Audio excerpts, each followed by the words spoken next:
Hey guys, it's me, Seren, back with another video, day 3 of Hidden Figures, and today we're going to be talking about Queen Anna Nzinga. Please let me know if I'm mispronouncing words, because I'm sure I will mispronounce several words during this Hidden Figures. Also known as Njinga Mbande or Anna de Sousa Nzinga Mbande, was a 17th century queen of the Ndongo and Matamba Kingdoms of the Mbundu people in Angola. She was born in 1583 and died December 17, 1663. Queen Nzinga is best remembered for her resistance against the Portuguese and setting her people free from slavery.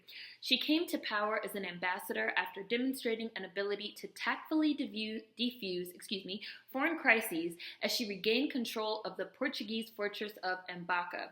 Being the sister of the king, Ndongo and Matamba, she naturally had an influence on political decisions when the king assigned her to represent him in peace negotiations with bordering countries. Nzinga assumed control as regent of his young son Sousa, and today she's remembered in Angola for her political and diplomatic acumen as well as her brilliant military tactics. A major street in Luanda is named after her, and a statue of her was placed in Kinaxixi on a square in 2002, dedicated by President Santos to celebrate the 27th anniversary of independence. Queen Nzinga is believed to have been born during the first half of the 1580s, and her father, Angola Kiasamba, was a ruler of the Ndongo people. Again, let me know how to pronounce these words if I'm saying them wrong. In the same year that Nzinga was born, the king began to lead his people against the Portuguese colonists. The independent kingdoms and states of the Central African coast were threatened by Portuguese attempts to colonize Luanda, and Portugal sought to colonize the region in order to control the trade in African slaves. They attract many of the old Angolan trading posts to further this goal. These Europeans were raiding the territory of the Ndongo for slaves due to the increasing demands of slave labor in their new world colonies, such as Brazil. Additionally, the Portuguese were attempting to conquer areas where they believed contained silver mines. Greedy ass Europeans, as always. Unlike many other rulers at that time, Nzinga was able to adapt to changing circumstances and fluctuations in power around her. By her own determination and refusal to give in to the Portuguese without a fight, she transformed her kingdom into a formidable commercial state on equal footing with the Portuguese colonies. In 1617, the new governor of Luanda began an aggressive campaign against the kingdom of Ndongo. His troops invaded the capital and forced King Ndongo and Mbande, Nzinga's brother, to flee from the area. Thousands of Ndongo people were taken prisoner. The king sent his sister Njinga Mbande to negotiate a peace treaty in 1621, which she did successfully. But Portugal did not honor the terms of the treaty.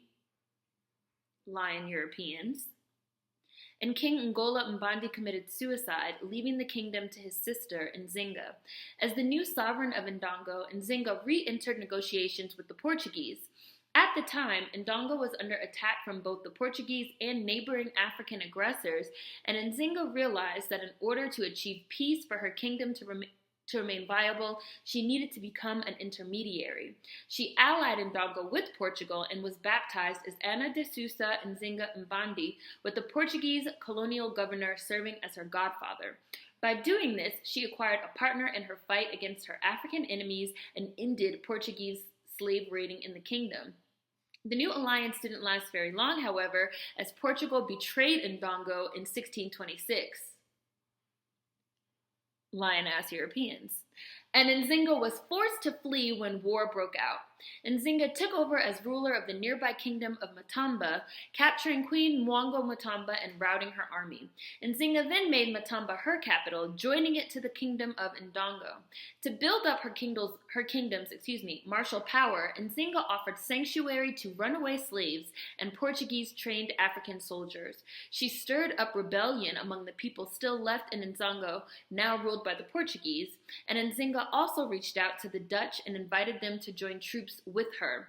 She told the Dutch she would be happy to ally with them because of their justice and politeness, whereas the Portuguese were proud and haughty. Even their combined forces were not enough to drive the Portuguese out, however, and after retreating to Matamba again, Nzinga started to focus on developing Matamba as a trading power and the gateway to the Central African interior.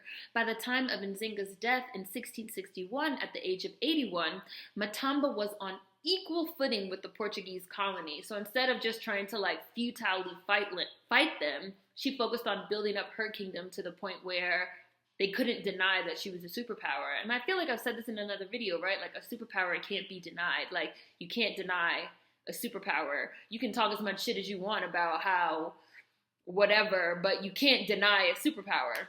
With Nzinga's rule, Matamba became a powerful kingdom that long resisted Portuguese colonization attempts and was only integrated into Angola in the late 19th century. Now, I don't have any direct quotes, but I am going to read a really good little blurb that I saw. Njinga Mbande, by taking control, showed that women were capable of carrying weapons, going to the battlefield, and displaying military tactics, therefore promoting a new social place for women in society. Njinga Mbande, Angola, born 1582, died 1663. A hidden figure. See you guys next time. Peace.